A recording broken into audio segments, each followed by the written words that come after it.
બનાસકાંઠા જિલ્લાના અમીરગઢ તાલુકાના અરણીવાડા અને અવાળા ગામની સીમમાં બનાસ નદીમાં ભૂમાફિયાઓ દ્વારા મોટી સંખ્યામાં ટ્રેક્ટરો દ્વારા રેતી ચોરી કરી માર્ગ ઉપર બેફામ લાયસન્સ વગર દારૂ પીધેલી હાલતમાં ટ્રેક્ટરો વહન કરતા બે ગામોના લોકો એકઠા થઈ ટ્રેક્ટર રોકાવી માર્ગ બંધ કરી સરકાર સામે બાયો ચડાવી હતી। માર્ગ ઉપર બેફામ રીતે ટ્રેક્ટર ચાલકો ચાલી રહ્યા છે ત્યારે માર્ગ ઉપર અવારનવાર અકસ્માતો સર્જાઈ રહ્યા છે તેમજ ગામ લોકોએ મામલતદાર તેમજ ખાણ ખનીજ વિભાગ ઉપર આક્ષેપ કરતા જણાવ્યું હતું કે અવારનવાર રજૂઆત કરવા છતાં કોઈ નક્કર પગલાં ભરવામાં આવતા નથી તેમજ માર્ગ ઉપર અવારનવાર અકસ્માતના બનાવો બની રહ્યા છે તેમજ બે ગામોના બાળકો સ્કૂલે જતા હોય તેમને પણ અકસ્માતનો ભય રહે છે ત્યારે બે ગામના લોકો એકઠા થઈ રેતી ચોરી તેમજ માર્ગ ઉપર રેતી ભરીને ચાલતા ટ્રેક્ટરો બંધ કરાવવામાં નહીં આવે તો આગામી લોકસભાની ચૂંટણીનો ગામ લોકો બહિષ્કાર કરવાની ચીમકી ઉચ્ચારી છે।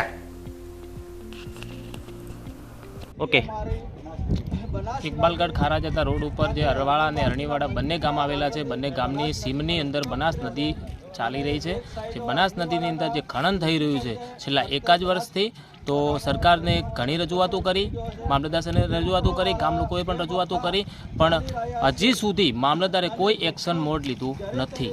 ખાણ ખનીજ ડિપાર્ટમેન્ટે પણ હજી કોઈ આ ખનીજે પણ હજી એક્શન મોડમાં આવી નથી। બેફામ ટ્રેક્ટરવાળો ચાલકો ચાલી રહ્યા છે, એમની જોડે કોઈ લાયસન્સ પણ નથી અને પીધેલી હાલતમાં એ લોકો ચાલી રહ્યા છે। જો હવે આજે અમે બંને ગામો ભેળા થઈ 100-200 માણસોનું ટોળું ભેગું થયું છે અને સરકારશ્રીને અમે રજૂઆત કરી છે, મામલતદારશ્રીને રજૂઆત કરીએ છીએ, કલેક્ટરશ્રીને રજૂઆત કરીએ છીએ અને ઉચ્ચ સરકારને રજૂઆત કરીએ છીએ કે જો હવે આ એક્શન મોડમાં નહીં આવે તો અમે ભવિષ્યની આવનારી ચૂંટણીનો બહિષ્કાર કરવામાં આવશે, જેના સરકારે પગલાં લેવા જરૂરી છે અને સરકાર ખરેખર ધ્યાન દોરે। અહીંયા રસ્તા ઉપર ઘણા અકસ્માતો સર્જાઈ રહ્યા છે અને આ બેફામ અકસ્માતો ન થાય એ માટે સરકારને ધ્યાન દોરવું જરૂરી છે। અવાળા અરણીવાડા ગામ આવેલ છે, બનાસ નદી ત્યાંથી પસાર થાય છે અને બનાસ નદીની અંદર બજરીનું ખનન ચાલી રહ્યું છે। રોજના 500થી 700 ટ્રેક્ટરો બિનઅધિકૃત કોમર્શિયલ વગરના ટ્રેક્ટરો, લાયસન્સ વગરના દારૂડિયા દારૂ પીને બેફામ ટ્રેક્ટરો ચલાવે છે અને એક્સિડન્ટના ભય વધી ગયા છે અને સરકારને રજૂઆત કરી છે, મામલતદારશ્રીને રજૂઆત કરી છે, પણ યોગ્ય પગલાં લેવાતા નથી। ખાણ ખનીજવાળા પણ કોઈ કાર્યવાહી કરતા નથી।